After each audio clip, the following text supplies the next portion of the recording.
Welcome back to the podcast, everybody. We are graced by the presence of Mr. Jim Hallinan. Jimmy, thanks for being here, buddy. Thank you, man. Thanks for having me. It's always good to see you. Always. Why are we the way that we are? As the human race, or you and me? Both. We're just setting our ways. I think we're cool, you and me. Yeah, no, people just in general, like you're saying with people getting stuck in their own way kind of a thing. Why are we the way that we are? Yeah. Gosh, this is like a lot of pressure to throw like just random open-ended question like that. The ego, the lack of self-awareness, wanting things immediately. We get stuck in our way and we can't see outside that. We can't see past that. I mean, you see that stuff with people economically growing up a certain way and they get stuck into that mindset of then you start to demonize people with money. Like, oh, those people, oh, they're working for the man, or like it's always want more, me. And that keeps you safe in what you're, comfortable in. People who grow up in chaotic households tend to get into chaotic relationships. It's just what's safe, even if it's unsafe. It's what's safe because it's what you know. And we have a hard time picturing what we don't know. So we create that narrative. See, I knew you'd be able to handle a big question like that. Just off the cuff. Are there any things, and I want to try and, I'm going to ask this because I want to try and be strategic about this, but instead of just like, telling people that they don't know what they're doing. Are there things that you can recall in your own life that you used to think a certain way about or feel a certain way about that you have like majorly changed? And it can be related to health and fitness or not. And we can, we'll draw it back to the fitness side of things. But are there things you can think of that you changed? And if you can recall, how did you go about actually doing that? I have such a strange relationship with memory and what I recall from childhood, and a lot of stuff was just a blur. When it comes to the fitness side of things, I remember I'm 40, I'm going to be 47.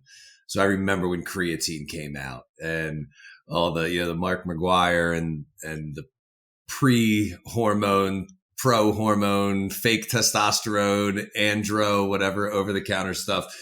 And it was just this time of, for me, experimentation. I never remember being hardcore sold on a belief system when it came to nutrition or fitness.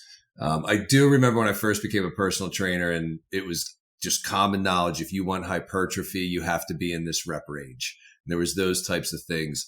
And then over time, you just find out you're following people maybe that you trust, and then you hear new information, and I'm open to that new information. I mean, things have changed with me from what I believe spiritually. I don't like using the word really religiously anymore. I think just from my own experiences being open, I really love having conversations with people that have completely different perspectives of me. And even if it's something I don't believe in at all, I just love hearing. I could listen to somebody proving flat earth all day and they're never going to convince me, but I just love hearing the conversation and the reasons or the outlook. So it's tough for me to think of anything hardcore, like this is how I felt and this is how I feel now.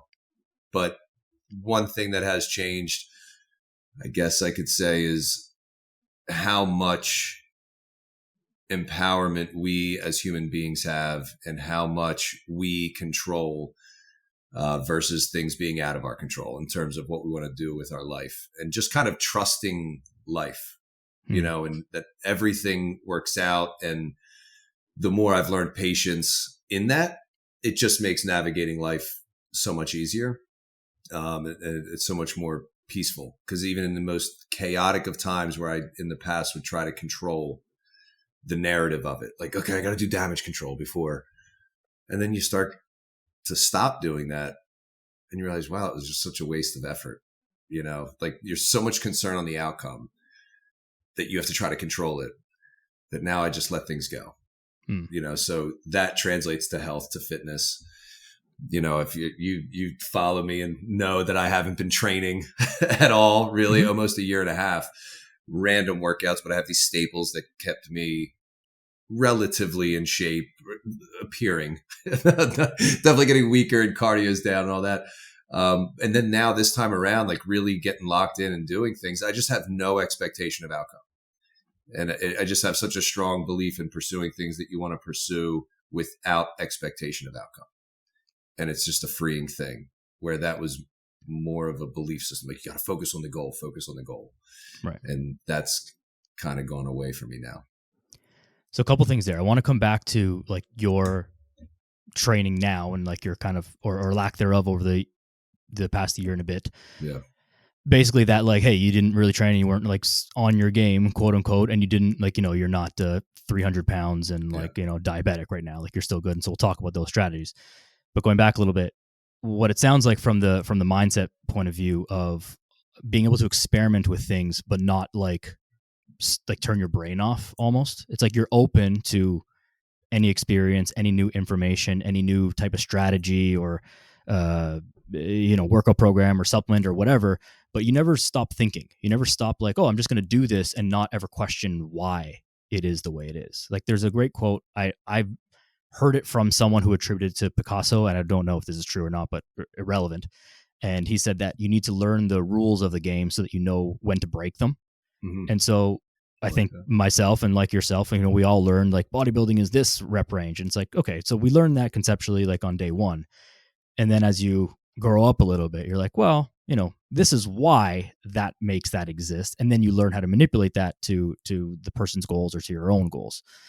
And so I think that it's almost like the key to get out of your own way is to not like take the blinders off, or to take the blinders off rather. Whenever you jump into something, don't just believe things because someone of authority, and authority used loosely, someone of authority says so. It's just like, you can try things, experiment, see how it works, and objectively evaluate whether things are working and how they're working for you.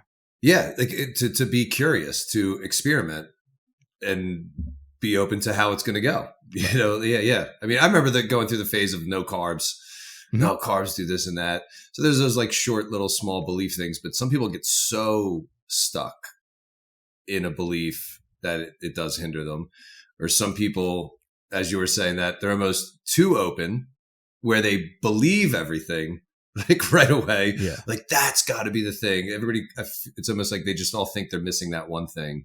So then they hear about a new thing. It's like, that's what it is. And once you have enough experience and knowledge, you understand the basics, the principles of everything. I mean, every course of study I've done, I have a master's degree in exercise science and sport nutrition.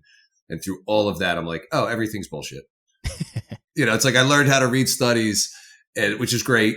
But you realize like, yep, everything's bullshit. It's just back to the basics. I mean, an entire master's degree to go, it's back to the basics. Yeah. And a year-long functional health mentorship, which is was great. I was just curious. I just like learning. And some people want to dive into that hardcore. And now everything, I need a GI map test. I need a Dutch test. And then you're getting infiltrated with data and ignoring any of the factors that might have thrown one of those tests off, or whatever protocol it is to fix the gut.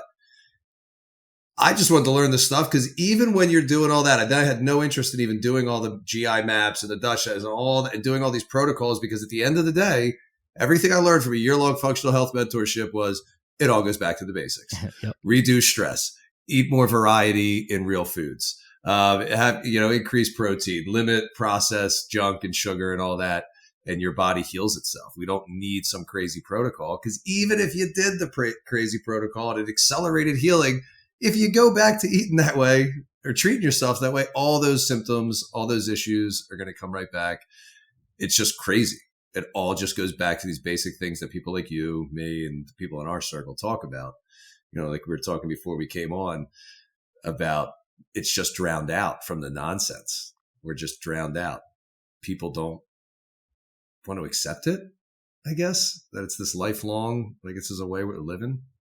It's like the the search for the fountain of youth, the kind of thing. It's like we all think, and I think even to a degree, as I'm thinking deeper about this now, like we, the quote unquote good people in the fitness industry, educated, whatever, like we also look into these things. Like we'll take a year-long course on, functional GI mapping, stuff, and Yeah. go down a route of reading some studies and some, strange corners of the internet, Reddit threads about peptides and, different drugs and different protocols. And what about this rep range? Because you're like, well, what if this is the thing? And deep down that it's not, but it's like, maybe there's something here. Maybe there's something I can take from this. Maybe the other side. That, if people could just take that line, what can I take from this? Yeah. Instead of, okay, I heard something that this guy said. Now I believe every single thing that they said. Right. And it's like, if they're wrong about that, then they're wrong about everything. It's like, if you have a relationship that ends, which I had one early last year, it's this one thing, this one promise is broken. This promise of forever is broken. So therefore, everything about that person must be a liar, kind of a thing. So you see that in this space where versus the attitude of, let me gather this information and take from it what I can. Take what applies to me. Be open to learning what actually applies to me, understanding the nuance of it.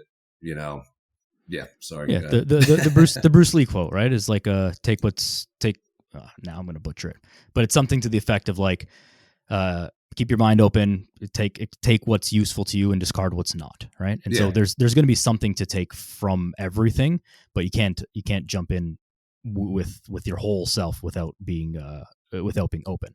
The thing that maybe benefits us is that because we're equipped with more experience, maybe more knowledge, education, these kind of things, we're able to sift through it a little bit more. Whereas the person who isn't, and it's no fault of their own, that's not their job, they're more susceptible to like falling prey to some of the fallacies or some of the lies or some of the, not even lies necessarily, but it's like stretched truths or half truths of things.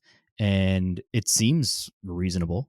And I say that, tongue in cheek, as even I saw this morning, and not that this is a big enough deal for this to matter, but like Andrew Huberman, who is, praised and whatever, is all in on the functional patterns method of exercise, which like anyone who's not in that world, like, in the evidence-based, and not even evidence-based, like bro science evidence-based, is like, those guys are clowns. Like this is not a way, they're like making fun of the Bosu ball. It's the same kind of thing, but he's like, yep, this checks out. And sure, if you just look at it on the surface level, move like a human, yeah, it checks out, I guess. But look one layer deeper and there's something there. So it's tough. It's just tough for people. And like, I don't know that we're going to find a solution, but I don't know, having this conversation seems to help.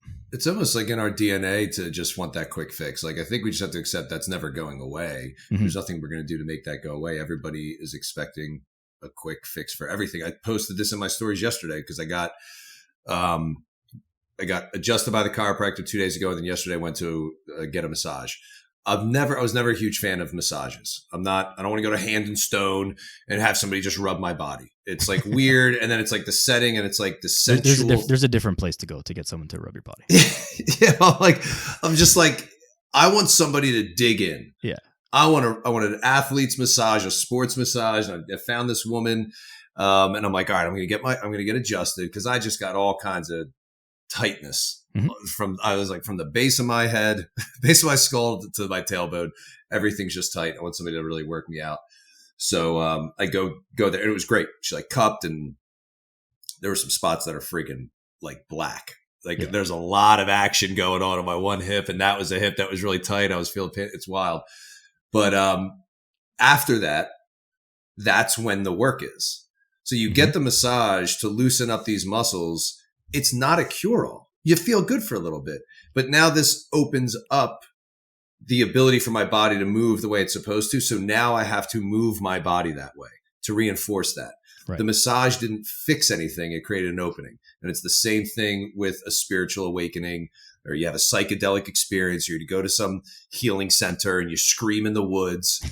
It's great that you do these things, but the work comes afterwards. Once you have that new perspective on life, that awakening, that emotional release from screaming in the woods or whatever it might be, now to integrate that into your life, that's where the real work comes in. And I think people are looking at it like, if I just go on that retreat, I'll get rid of all this emotional trauma. if I just go on this diet, that will be the thing that kickstarts it. And we have to understand that all of those things are just gateways to the opening to be able to do the actual work that becomes the way that you live. And we just have to keep saying it, regardless of the view count, regardless of anything else. And it's been enjoyable for me being older in this space than maybe the average person, and watching people over the years, coaches kind of being set in their way.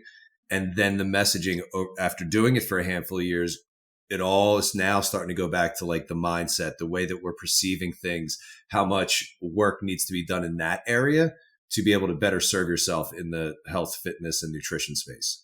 Because I think when we get a lot of that internal work done, now our perspective on why we're doing what we're doing changes. It's interesting because I became a Christian, born again Christian, when I was a freshman in high school. I was very Christian all through high school and college. And I had very strong beliefs in the Christian faith. Now I have different perspectives about it.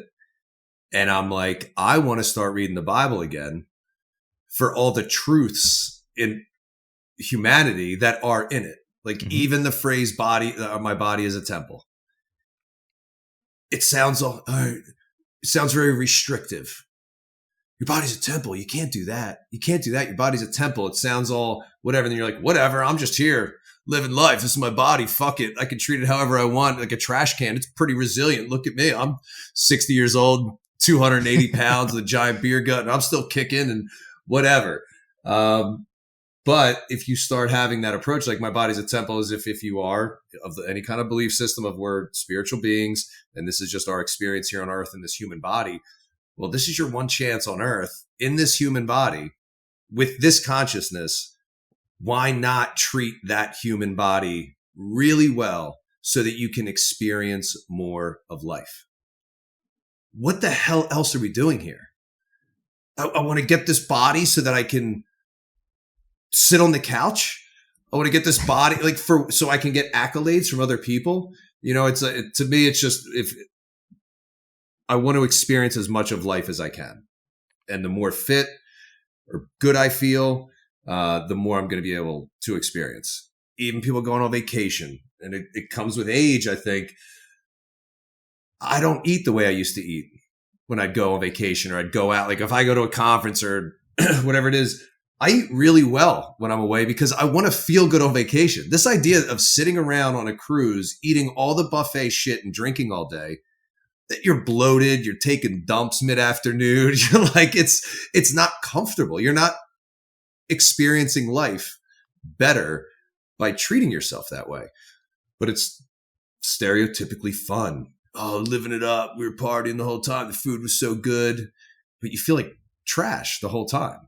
So your perspective changes. It makes it easier to be healthier, to maybe get to fitness goals or physique goals or all those things, which there's nothing wrong with any of it. If that's your perspective, I want to be able to experience life more and feel good, because all the other stuff doesn't make you feel good. What a mic drop, man. That is going to be a banger clip.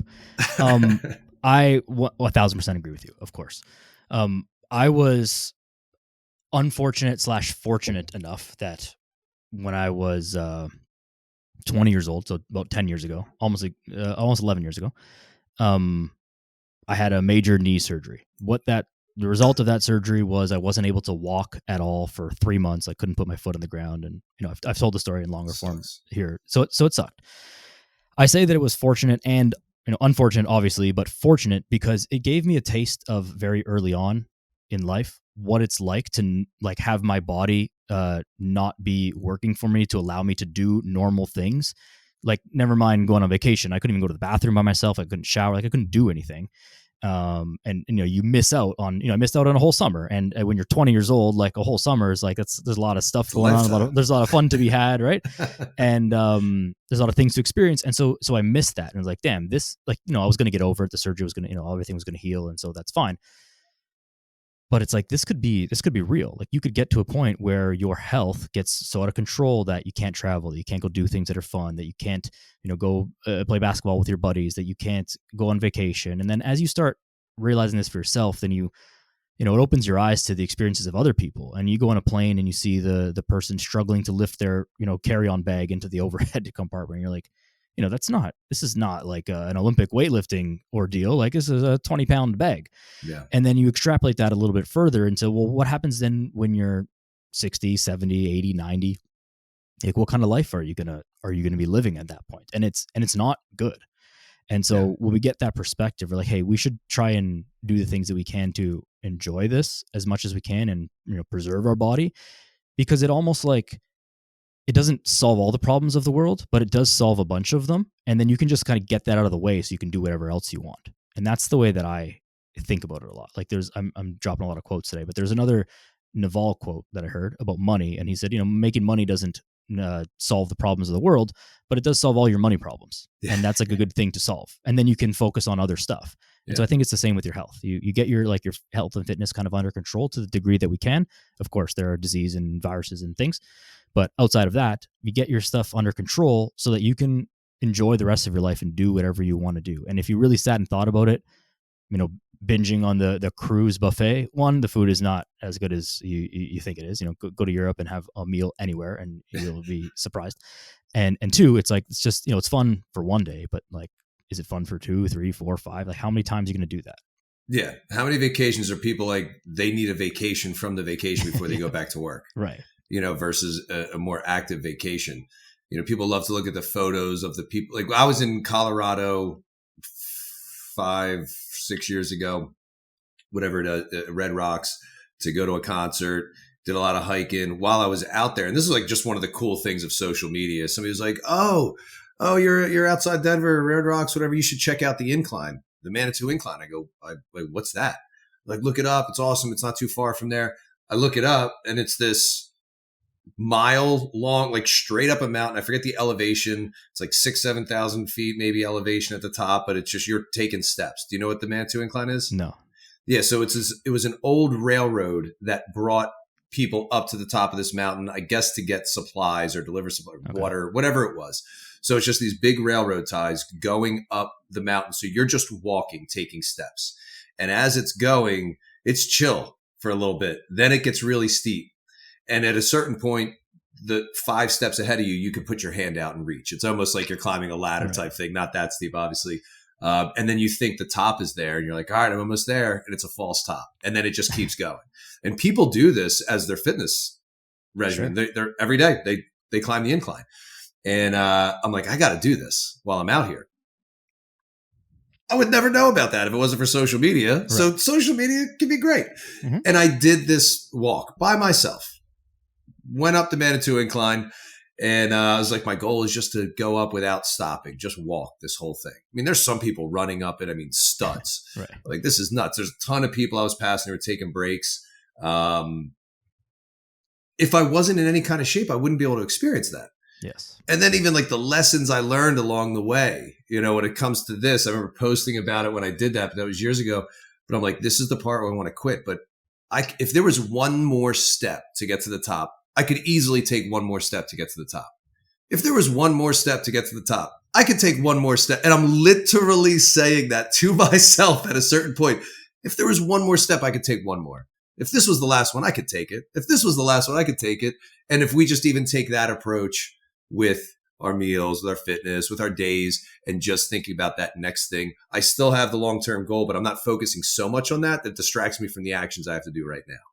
You know, so it was awesome experience. Why does somebody want to be in shape? So you can experience things like that. Yep. Anybody can experience anything. The comfort of fitting in an airplane seat. Just all of the ease that comes along with all those things, you can do more, but then they deteriorate slowly. And then those things sound like torture. And then they demonize that, just like I was saying earlier. That sounds awful. Walking around, hiking. You know, and then you create that identity that's awful. I'm separate from it. I don't need to get in shape, blah, blah, blah. That's why we have medicine. That's why we have doctors. I just never really fully understood the concept of wanting to live forever and living long. For what? What do you want to live long for? So I can do things, not so I can sit around in a wheelchair because I can't walk. Why do you want to live longer? So if somebody can at least wrap their head around that, then they'll do those things, hopefully, that would justify living longer. Right.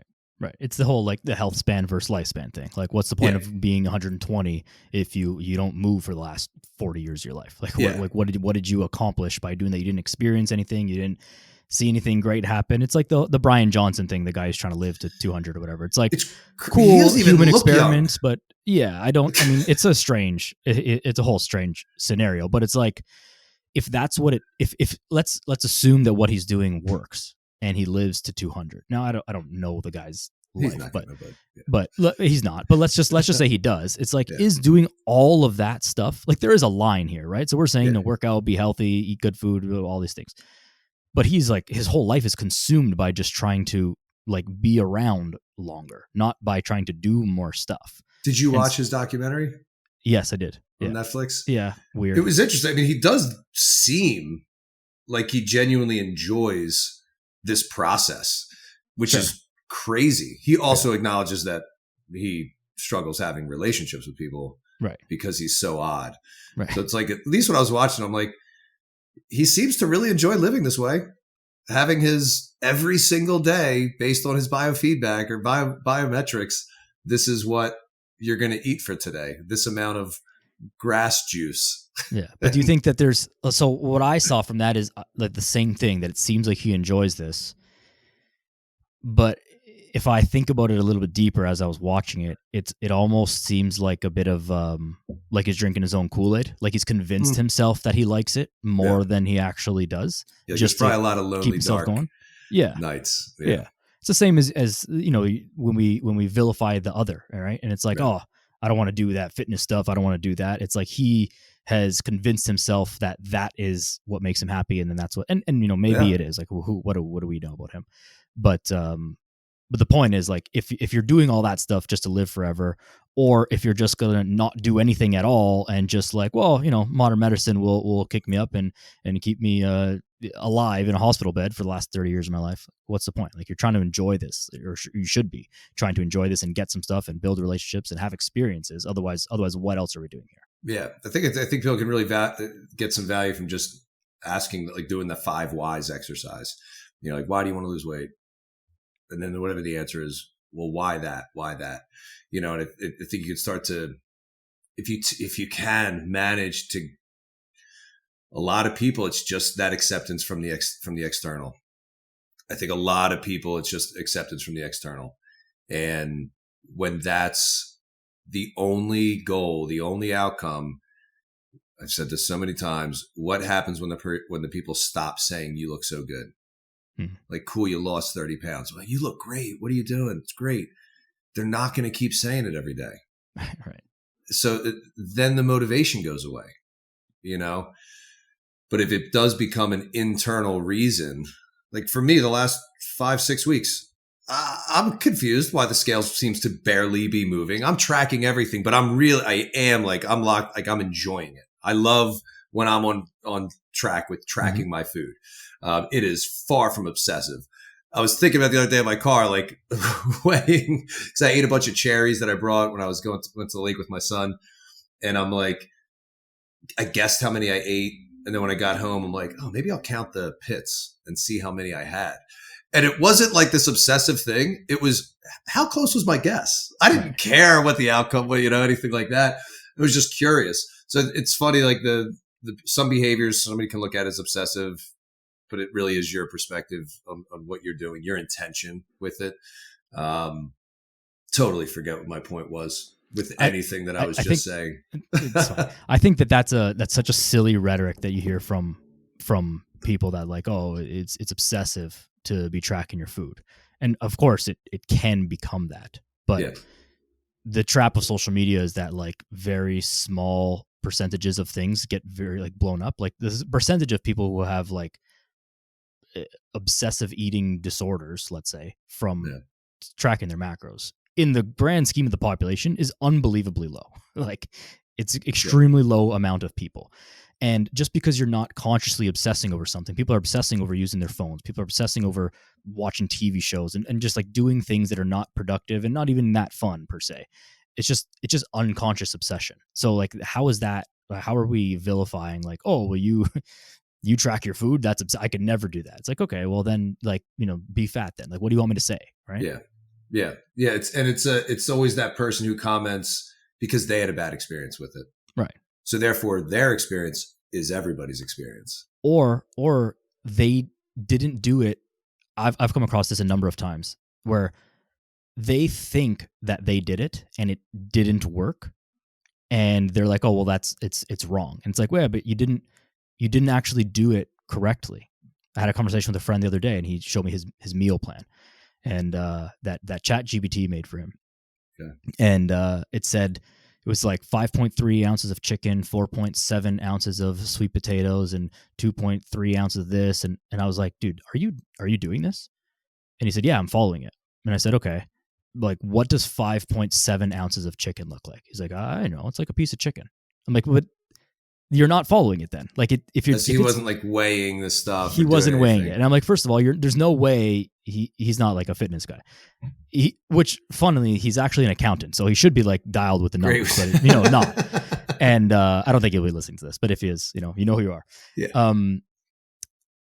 And it's like, but you just because you think you're following the plan, it doesn't mean that you're actually following the plan. So the fact that it's not working doesn't mean that it doesn't work. It might mean that you're just not doing it right. Yeah. And those are two different things.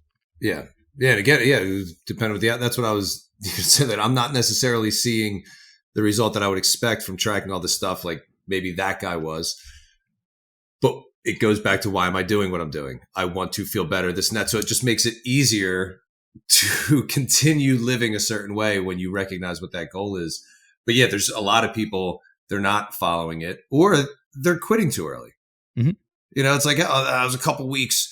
The scale for me did not move for an entire week.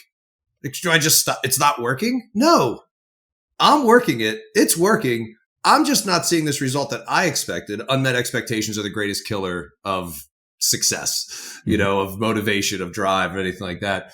What if you just stick it out a little bit longer, be consistent with it, and then be open to what kind of adjustments do I have to make? Okay, so I haven't been weighing the stuff. I'll try weighing it and find out, to see if I'm actually even close or not. Yeah, it seems like a lot of work. Everything's hard at first. People, I think, need to accept that too. Like, everything's hard at first. If it's easy at first, it's probably going to be hard later. Like the Ozempic train, which we're probably on the same boat with. There's not against it. When you're triaging someone's issues, if they're really overweight, they need to lose weight for their health. And this can be a great start. But we know the consequences if you're not using it in the right way. If you're not weight training, if you're not getting enough protein, all of that, it can be great. But it's effortless at the beginning if you don't do the stuff you're supposed to be doing when you're on Ozempic. And then that effortless thing becomes a problem later on. Mm-hmm. Yeah, that's actually well said. That when it's too easy early on, that it's going to cause, like, you're gonna have to pay the man at some point. Like, it's going to happen. I think a common theme here is expanding time horizons.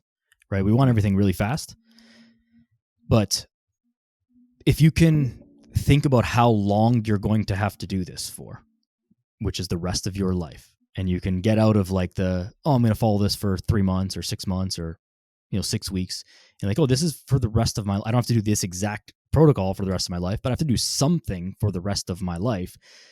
Then it makes things a lot easier to just accept that, like, hey, this is just what we're doing now. And whether the results come tomorrow or next week or next month, like, it's okay, because there's a bigger picture at play here.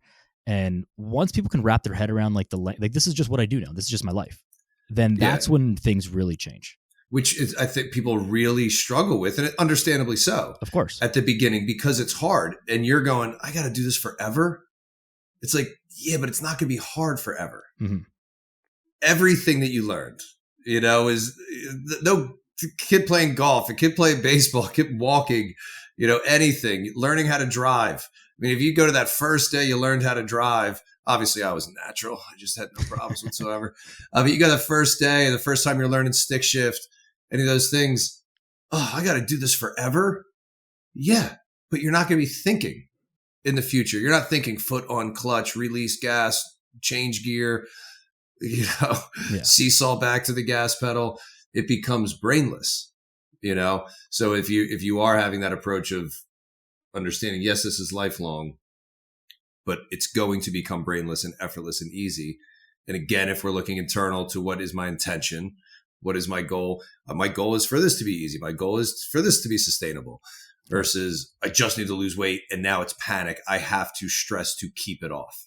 Right. To be curious, to experiment with things, to be okay with how things turn out, and just, keep going. It's brutal. I'm grateful that I don't have the mindset that people I think really struggle with, of this immediacy and end result. Now it's like people, I can't wait to retire.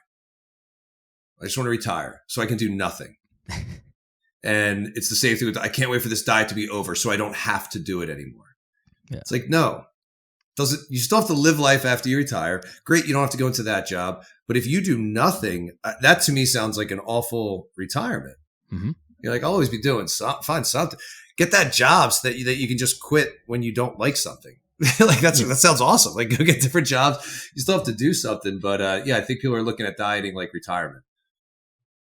It's a good point. It's a good analogy. So on this, when you're thinking about longer term and trying to make this, part of your life and just a normal thing that you do, you didn't train that much for the past year and a half, but you didn't sit on the couch and, eat Oreos every single day either. Yeah. So what were some of the things that you found that were just like stuff that you're just like doing naturally that kind of, you lost some gains and some stuff for sure. Your fitness lowered over the past year, but not to the point of like, I'm a deterioration, right? Yeah. So what are some of the things that are like staples in your life that you just do them and it allows you to pick back up faster? I pretty much, the way that I start my day with a breakfast, and then typically when I'm a teacher, so during the work year, I'm always making a very good breakfast, high protein breakfast with some carbs, sourdough toast, something like that.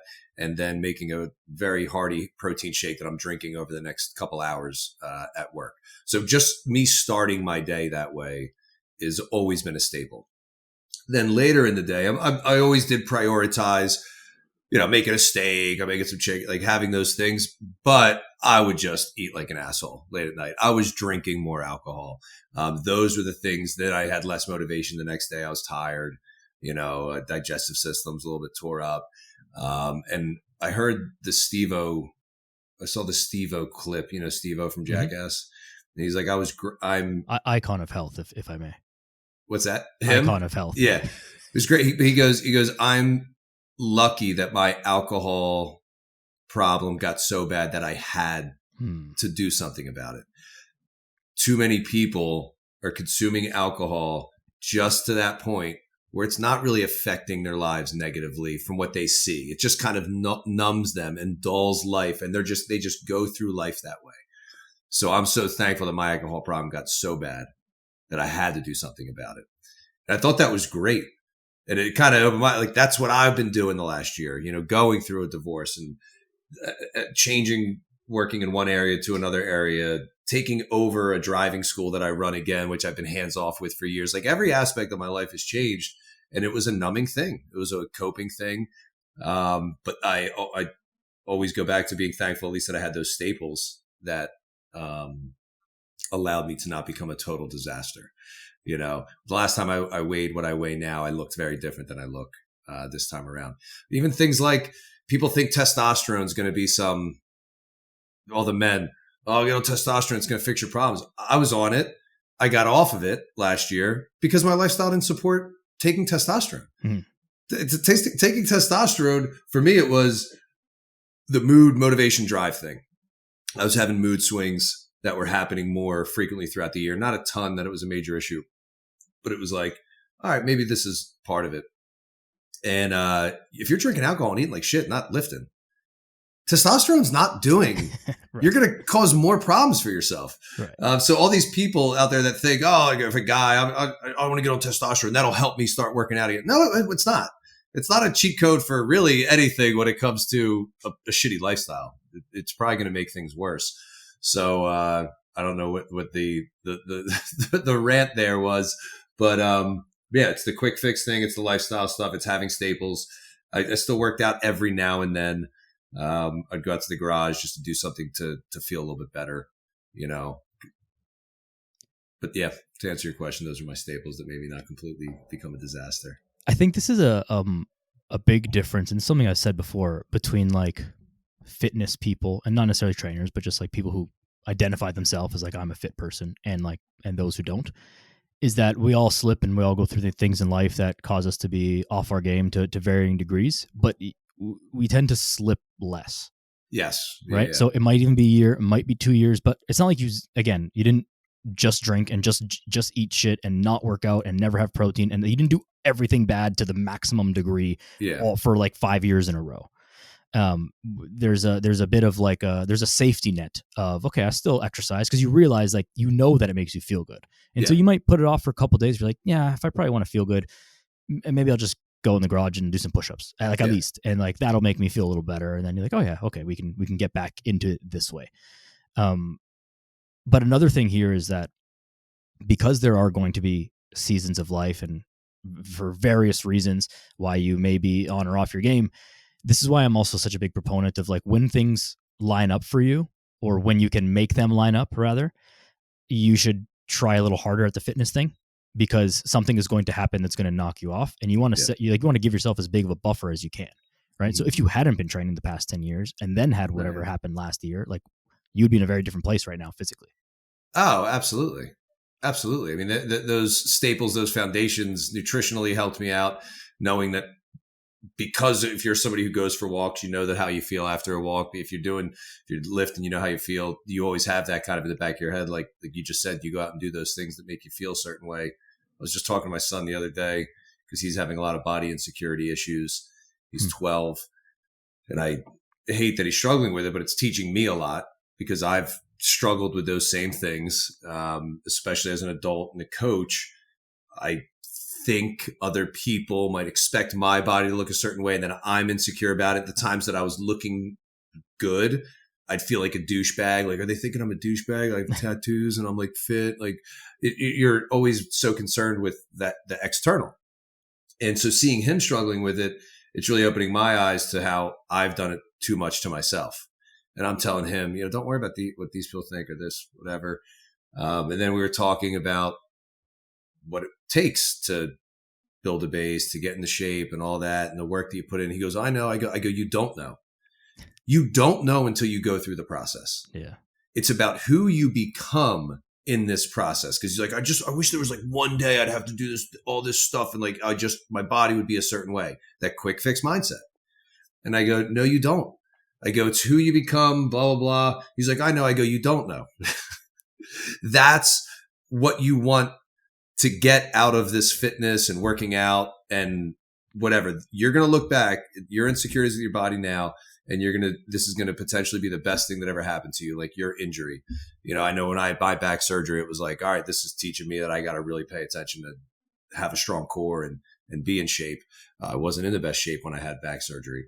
So I'm really hoping that this is not a childhood trauma thing. And I'm really hoping that this is a thing where he looks back and it's like, I'm thankful that I looked that way, because it put me in a position where I had to work hard, and who I became through that is the best thing, So even that, if that's a mindset, like, it's because you don't know until you know. Unless you actually push yourself in the weight room, unless you actually commit to something, you don't know what that feels like. Yeah. And there's nothing better than that versus an Ozempic shot. You lost a bunch of weight and your skin's hanging off your body. Right.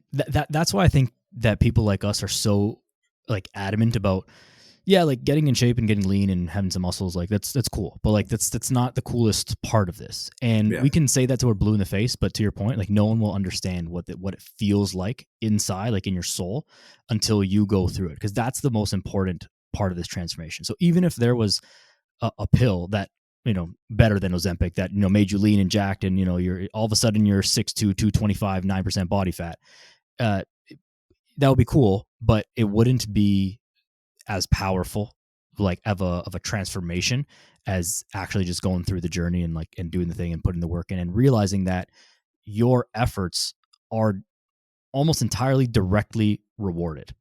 Like, you are very much in control of this. Like, your son may be different because he's genuinely growing. His body is actually changing. A lot of shit going on as a 12-year-old. But for the rest of us, like your body's not changing that much anymore. Like you're an adult, like you're not the exception to the rule. Your hormones aren't out of whack, whatever that means. And the solution to that is, nothing crazy. Anyways, you realize that the fruits of your labor will actually, like they will happen. They and you're in control of them. They will happen. If you just focus on your daily action steps, that's the goal. Even that could be such a like a breakthrough for somebody. My goal is to complete these tasks today. Mm-hmm. And that's been my approach coming through, getting back into the gym and working out and tracking my food. My goal is to complete the actions for today. That's it. Not to lose weight for tomorrow, not to be stronger for tomorrow. Complete the action for today. And then all of a sudden, eventually the scale does go in the direction you want. Eventually the lifts do start going in the direction you want. Just complete the task today. And then it could be this freedom for the rest of the day. I did my thing. Now I can do whatever I want the rest of the day. Right. I did my thing. I did my walk. I did my lift. I drank my water.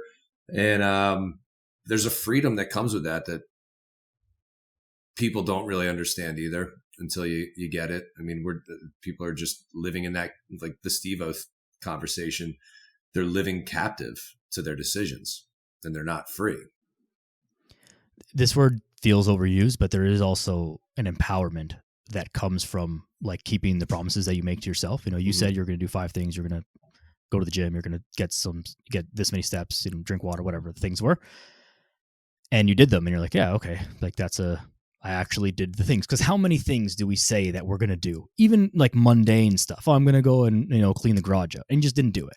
And like, why didn't you do it? Is it because you didn't have time? Is it because of something that like actually prevented you? Or it was hot. Yeah, it was exactly. Hot. I couldn't do it. Right. It's like, okay, well, we'll try again in 6 months then. And then it'll be too cold. That's what people are in Toronto. Everyone complains about how cold it is, can't go outside. And then as soon as it gets hot, oh my God, it's so hot. I can't believe it. It's like, guys, what are we doing here? Yeah, I've seen people's posts like that around here in South Jersey. It was like nice. And then as soon as it started to get nice, then it got super hot. Yeah. I'm sure, similar up there, it sounds like. And then everybody's complaining about that. I'm like, yeah, you're never going to win. I had this Uber driver, or this was a while ago, but this stuck with me.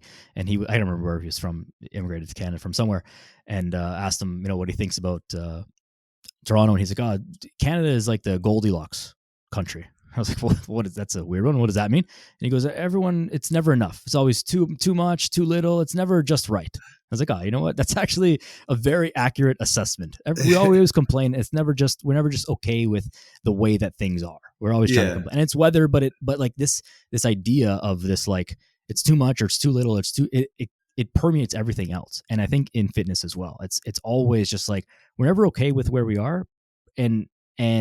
But we're also not doing anything to improve the situation. We just complain about it. Yeah. And I think people get into the habit of complaining too. And I think with social media, things like Facebook, it makes it very easy. Even when I was teaching high school, would talk about this in health.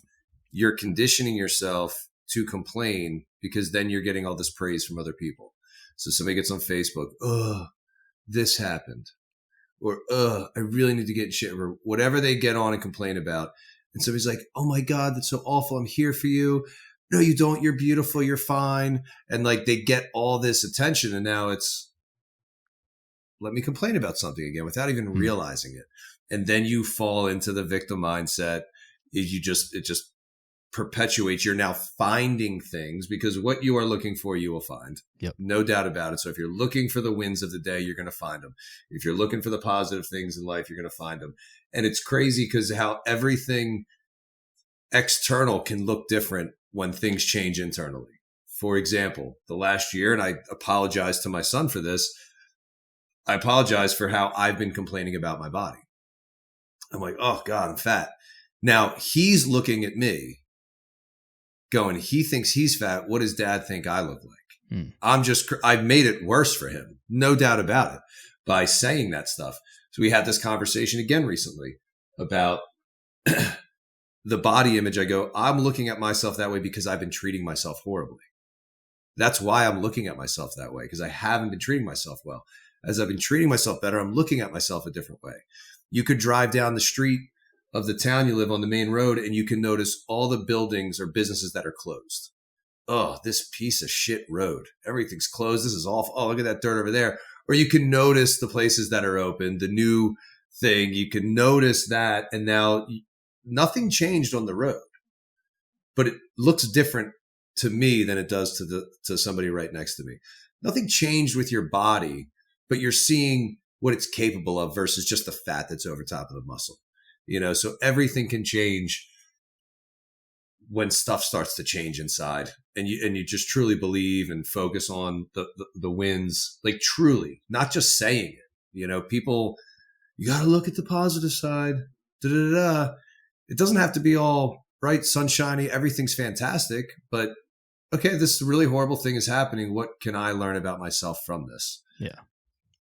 That's a positive thing. It doesn't mean you're dismissing the negative things that are happening in the world, but how miserable people right now politically. I don't think that we're as humans supposed to know world news.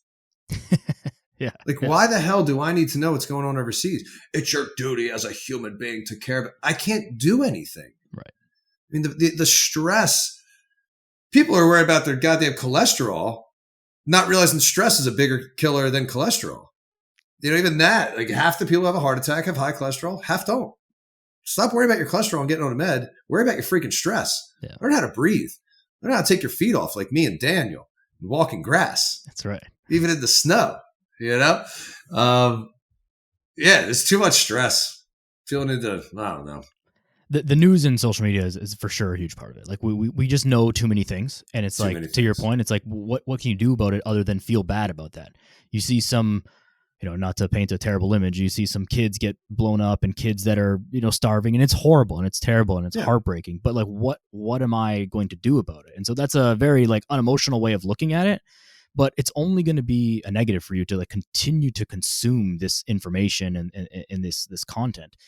That it's like, hey, maybe you focus on good things, focus on things that you can impact, and you'll start to just feel more positively about it, because you won't feel bad about yourself if you're doing something to solve the problem. You just feel bad about things that are a problem that is either sticking around or getting worse. Yeah. I mean, somebody can be like, you should care more. That's messed up, blah, blah, blah. It's like, well, look how I'm enjoying my life and look how you're enjoying yours. It seems like it's not working out for you to care so much about things that you can't do anything about. Same thing goes to the scale and all that. The scale's not going down. Well, what can you do something about? Right. What you ate, how you moved. You can't do it. So you can keep focusing on the scale, which you can't do anything about. That's like the person focusing on world news, on the things that are going on the other side of the world. Well, what in my immediate world can I do to help, to change? Like just saying it to my students like a year ago, everybody's talking climate change and saving the earth and all that. It's great, but you're not saving the earth. Yeah. The earth is not going to implode because we're treating it a certain way. The earth will fight back and destroy all of us. So stop pretending you're trying to save the world. You're trying to save yourself. You're trying to save future generations. The earth will kill us all. It will win. We will become part of it on a cellular level if the earth needs us in the ground for our nutrients. But that was a little side rant. But yeah, and it's like, still, it all connects. If the earth does implode, what are you going to do about that? Like that's the end of it. So it's like, either way, like, don't worry about it, and like focus on the things that you can control. Yeah. And if everybody took care of themselves, it'd be better for the world. Like, focus on taking care of you. This is actually better for the world. We will use less resources. We will have, if everybody actually took care of their health, we would have less manufacturing plants making pharmaceutical drugs for all the people that aren't taking care of themselves. We would have more resources of food because people aren't over consuming it. We'd have less factories making junk that are making us sick because there's no demand for it. You really want to save the earth, save yourself. Yeah. There's so many things that we want to do, and then people try and pretend like they're solving other problems, but they have so many issues in their own life that are being unaddressed. And then it makes you unable to actually like help as much as you possibly could. It's, the put your own oxygen mask on before others. And there was a really interesting conversation. I don't remember who it was now. It was from Chris Williamson's podcast. I don't remember who he was talking to. Maybe Mark Manson, doesn't matter. And they were talking about like pouring from your cup. You fill up your cup and pour from your cup. And they were saying that, it's not about pouring from your cup. Like, you don't need to empty yourself in order to give to others and help others, but you should be filling your cup up so much and you help people with the overflow of Yeah. whatever's going into your cup, just to, paint an analogy. And that really stuck to me, because it's like, yeah, if I can make my life good and tidy up my own things, and then I have so much more to give and to help. But if I'm trying to, save the world, and I can't even, get my own stuff together, like, how effective am I? I'm just going to be not effective at both of those things. And then where do we end up? Nowhere. Yeah, it's just another way of avoiding yourself. I think people are very afraid to look into themselves. Yeah. So if I can solve world problems, or I can be concerned with world problems, or I can go to a rally, then I don't ever have to look at myself. Right. And I love the book. It was recommended to me by Jeb Stewart Johnson, No Bad Parts. It's internal family systems model of therapy. And we all have different parts inside of us that we've created for a purpose at different points in our life. And it might be the comfort eating, because hey, when you were a kid, there's a stressful situation, or your mother showed you love, or your father showed you love through food. So you felt loved when they gave you food. Now you're eating food to feel love again, and all that. So that's a part of us that we then feel shame and we try to hide and suppress. But if we can start to look at the different aspects of us that maybe have self-sabotaged us in some ways, and go, hey, I see this part of you, which is me, doing this to try to protect me. You don't have to protect me anymore in that way, but what ways can you kind of work with me? It's a wild way when you dive into it. It's the same thing as like looking into your shadow and just seeing those darker parts of us. And when you start to bring those things to light, it can really help get rid of a lot of the distractions that we allow in our lives, to avoid looking at ourselves. If we can just look in there, it will make things so much easier from a dieting, nutrition, health standpoint. Starting to bring this all full circle. It kind of comes back to diving into things while keeping your eyes open, including your own self. Like, if you can just take a step back and pause every now and then about everything that you're doing, and just ask yourself, like, why am I doing this? Why is this happening? What is the reason? Not what is happening, but why is this happening? Why am I feeling this? Why, or whatever. I think that's going to take people like very far. If you can understand the reason why your behavior, or even start to understand, like, why am I the way I am? Like, I said that at the beginning, kind of like, tongue in cheek, but also it's like, if you can start to answer that question a little bit, then you can understand your behaviors and the reason for your behaviors. And when you do that, then you can start to manipulate them. Like, oh, I do that because of this. Well, if I stop that or get rid of that, then maybe I'll stop wanting to do this other destructive behavior. Yeah. Yeah. And we see these repeated cycles in our lives. Things keep coming up, and it's like, why does this keep happening to me? Because you're allowing it to happen. Right. In some way, shape, or form. You're allowing people to treat you this way. That's why that keeps coming up. Yeah. Why do you have to keep dieting? Because you keep doing the quick fix things, and then it doesn't last long. And then you're sitting there going, what's wrong with me? None of these diets work.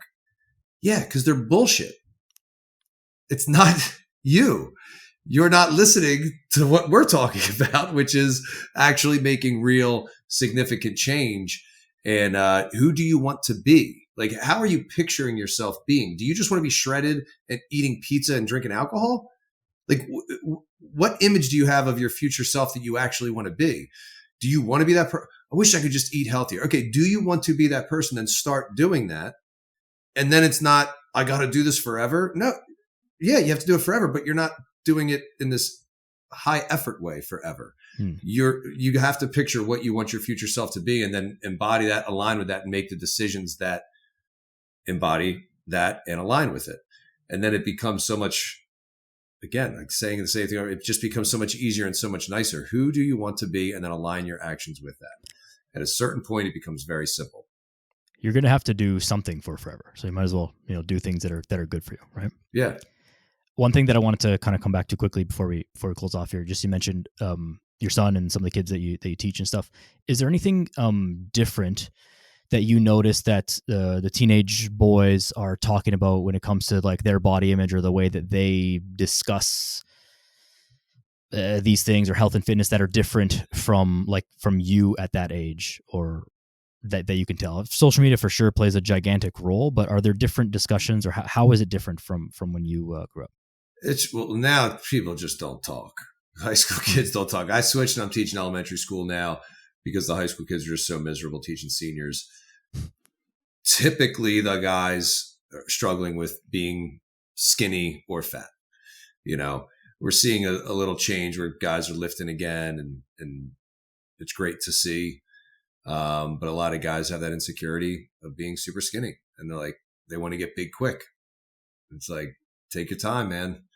I'm telling you, it's so, you wish you could just give them that perspective. Like all the dudes in high school that were like jacked or whatever, the football playing guys, are the ones who naturally looked a certain way.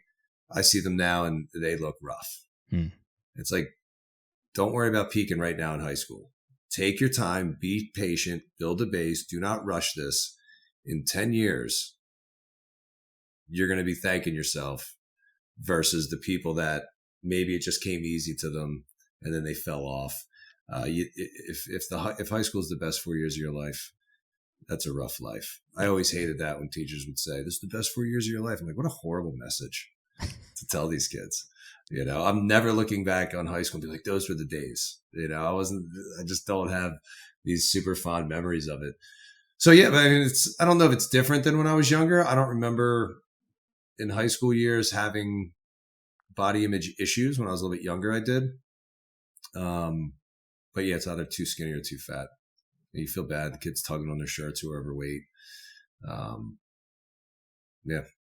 Yeah, interesting. I was just curious because I don't have anyone that's really like younger cousins or anyone that's like still in that phase, but I know that kids in high school are on social media and they're saying a lot of the same posts, and there are a number of influencers who are 18, 19, 20, 21, and they're like super jacked and they're doing some questionable things, and maybe they're just genetically they're just better, they just have it, and they're also doing some extracurriculars. Yeah, I and haven't then it's seen like, a lot hey, of this high guy's school 19. kids. Yeah. Yeah, I haven't seen a lot of high school kids like getting into steroids in a while. Okay. I'd say there was a lot more of that in the 90s and early 2000s. Interesting. At least I'm working at the high school I went to. Some of these kids, I'm like, geez, it's wild. I don't know what is going on environmentally. They just don't look like men the way that they look like 15, 20 years ago. It's wild when I'm looking at some of these kids going, you're going into college next year. And they're just a child. Yeah. The athletic ability of the younger generation, it's wild. I mean, they can barely shoot a basketball. You could get pickup games with kids years ago, and it was like most kids could shoot a ball. And now it's awkward to watch. I think that's where the video games have been the biggest problem, is they don't have to go to each other's house to play anymore. In fact, a lot of the games require you to be on two different devices. Right. So I'm going to stay home and play. You're going to stay home and play, versus even getting together and playing, which is what I had to do. You want to play video games? Come over. Now they got to log into an account, have two different systems. They're not getting outside. They're not moving. It's going to cause major problems for the future. I just was talking to a woman who's a nurse for the Army. She goes, it's bad who they're admitting in. Where these people would have immediately been like, you're not in. Mental health issues out the wazoo. She's like, we're cooked. It's bad. And this is what I go, are they just short? Do they just need people? They're just short on staff. She's like, it's not even that. The whole mental health thing, it's a combination of needing people, but then the whole like mental health awareness stuff, which is great. Now if that's what you're focusing on, right. Yeah. Now I have all these mental health problems. We're not focusing on solutions. We're focusing on problems. There's like so much awareness, so much talk about it. I have anxiety. No, you don't. You're just experiencing it. And anxiety is a necessary part of growing up. It's a different breed of human.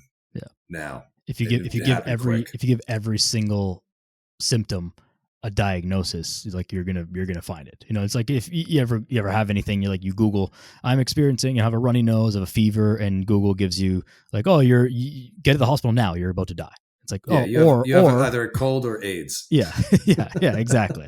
and then you go to the worst because like, what if it is? Then what happens?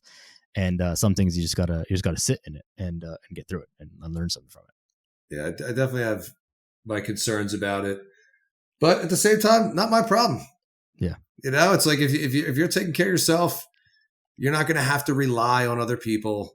Even that's a freeing thing. You know, I don't need other people to do things for me. Even this 12-year-old's the freaking DoorDash and food. I mean, you couldn't go get food on demand until you got your license back in the day. You had to walk all the way to your car. Now, like 10-year-olds have DoorDash. Or you had to on their walk phone. 30 minutes to go get a pizza for $2, like, you know? Yeah.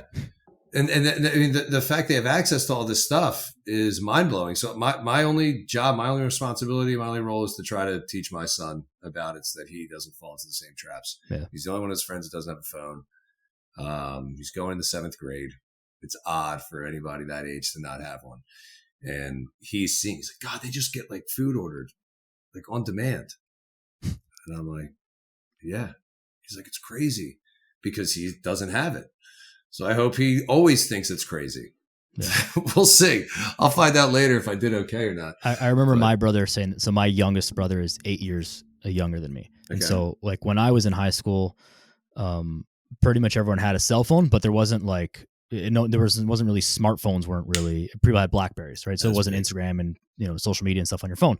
So, and there certainly was no like Uber Eats and all that.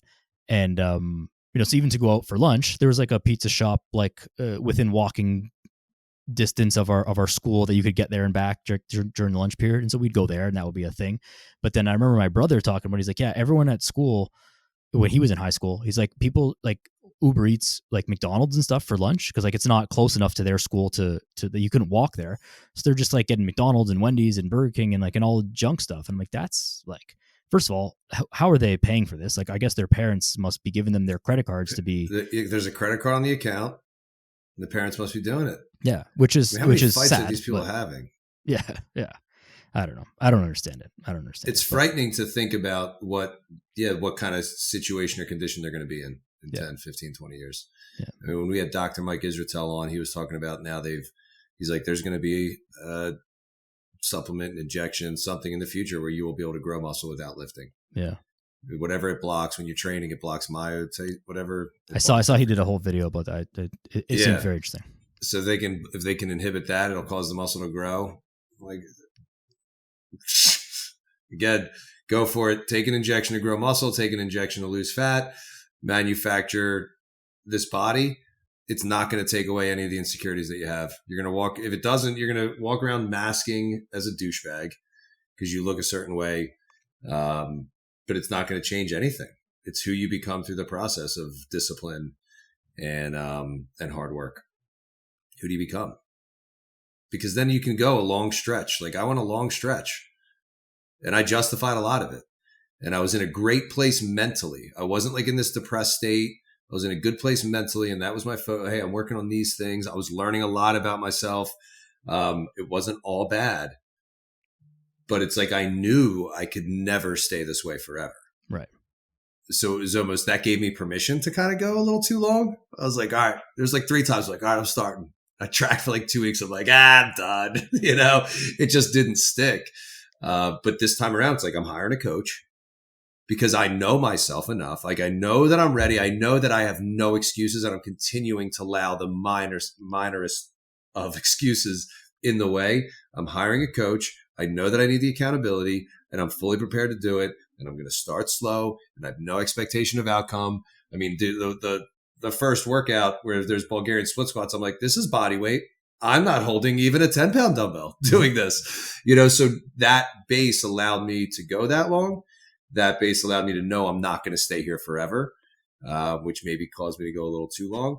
And it's just something that becomes ingrained in you when you've put that time in to do it. And to some degree, I bet it also gave you a little bit like of a reappreciation for the way that you look and feel and perform when you're like on your game. Cause you forget what it's like to not feel good. And then you go back to it and you're like, oh damn, this is like not good. And it's not even that bad, but it's like, this is what people feel like all the time. Yeah. And you're like, oh, this is why we do the things that we do so that we don't feel like this. Yeah. I mean, just how amped up you feel after a good workout. Yeah. Like you take a shot at you're shooting up Ozempic all the time. I mean, you're drained for energy. You're not even feeling good. You feel good that weight's coming off. You feel good. Hey, I feel more comfortable in my clothes. You convince yourself that you feel good though. Yeah. I'm sure yeah. Agreed. You're like, you're good because the number on the scale, you feel good because the number on the scale is going down. You physically don't probably, I mean, I don't know, but you probably don't feel that good. Yeah. I mean, maybe if you're really overweight, hey, you're carrying less weight, your joints Sure. are feeling a bit better, all that kind of stuff. But that feeling after a good workout, I mean, you're just amped the rest of the day. Yeah. It's like, all right, what's going on? I mean, you can get so much more cleaning done in your house from the energy of a workout. You're like, all right, oh, yeah, no. And all of a sudden you find yourself doing things. It's great, but you don't know until you know. Yeah. So chase that feeling by doing those things. And then whatever result comes, the result comes. Be patient with that. Be excited for what you're learning about yourself in the process. And you won't keep quitting. Well, hopefully everyone in the world hears this podcast and takes that message to heart. There are millions and millions and millions of listeners, but we need billions of listeners, I think. We need billions. So, yeah. So we're doing good, but we can do better. Yeah. We can't let Diary of a CEO pass you. No. Downloads. Yeah. I mean, clearly I'm well ahead of him, but yes. Yeah. We got to keep pushing. Yeah. He's a chump. Yeah. Jimmy, thank you for taking the time and for sharing as always. Anything you got coming up that you want to let people know about? Nothing, man. Nothing. Every now and then I run a group. It's been a little while, and I do want to do it again. Doing that internal work stuff, an 8-week group thing where we dive into those aspects. Haven't done it in a while, and I've seen really cool results with people. I had a couple of people end up letting go of their therapists because they're like, I've learned more about myself in a few weeks than I did with a year. Wow. I had a woman who, she's like, I've been in therapy almost my whole life. This is the first time I actually believe myself. Wow. Who had very negative views. Thinks she wants a kid, but thinks she'll be a horrible mother because of her upbringing. She is having a baby any day now. Wow. So it's just like wild stuff. The way when people get out of their own way, how you can start to appreciate your body, even if it hasn't completely changed physically yet, how you start to find fun again in your life. You're not going to be afraid to go out and do those things that you enjoy doing because, hey, I'm a little heavier and embarrassed. Like, go for it anyway. And you realize, wow, you can do these things and just enjoy life. Try to get more of a wide life than a long life. If you can get wide and long, great. So if somebody's following me at Jim.OtherSideLifestyle now instead of at Jimmy Nutrition, there'll be announcements if I run a group like that again. Awesome. Well, looking forward to it as always. Hopefully everyone follows you. I'll throw it in the show notes. Jim.OtherSideLifestyle. Switched it up on us. Yeah. Any last things you want to leave us with in closing? No, the time right now is 1:23, which I like. 11:23. Look at that. Beautiful timing. No, man. Enjoyed the conversation. Thank you. Awesome. Well, thank you, Jimmy. Thank you everybody for listening. Make sure you guys are following Jim. Look out for the course when it's coming back. And do good things in your life and be good to yourself. Like, share, subscribe. 5-star reviews all around. Help spread the message. Go outside. Be a good person. See you next time.